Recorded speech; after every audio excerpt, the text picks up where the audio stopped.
ایک سوال پوچھا گیا ہے علامہ سیوطی رحمۃ اللہ تعالی علیہ کے حوالے سے کہ انہوں نے اپنی کچھ کتابوں کے اندر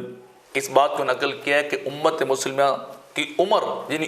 من حیث الامت وہ صرف 1500 سال ہے، 1500 سال سے زیادہ مسلمان نہیں رہیں گے۔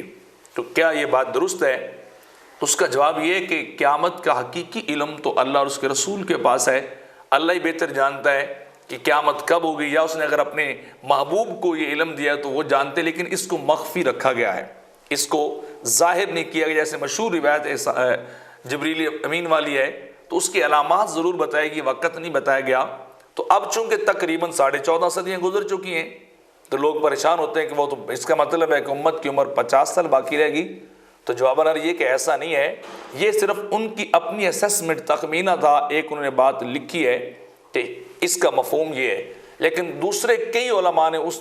حدیث کو لیا اور اس سے یہ لکھا ہے کہ نہیں، اس سے مراد یہ تھا کہ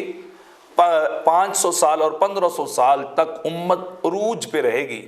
امت غالب رہے گی، اور اس کے بعد جو ہے ان کے معاملات جو ہے تھوڑے بہت خراب ہوتے جائیں گے یا وہ نیچے آتے جائیں گے۔ تو اس سے مراد یہ ہے امت کا عروج، امت کا غالب رہنا، جیسا کہ ہماری پچھلی تاریخ کے اندر یہ بات ہو چکی ہے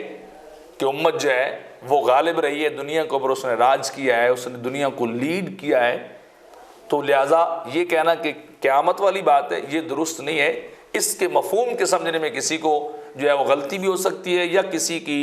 اسسمنٹ جو ہے وہ ایک دوسرے سے مخالف بھی ہو سکتی ہے۔ تو لہٰذا یہ کہنا کہ امت مسلمہ جو ہے وہ ختم ہو جائے گی، ایسا نہیں ہے۔ ابو داؤد شریف کی ایک روایت اتنا پتہ چلتا ہے کہ اللہ تعالیٰ اس امت کو 500 سال سے پہلے ختم نہیں کرے گا،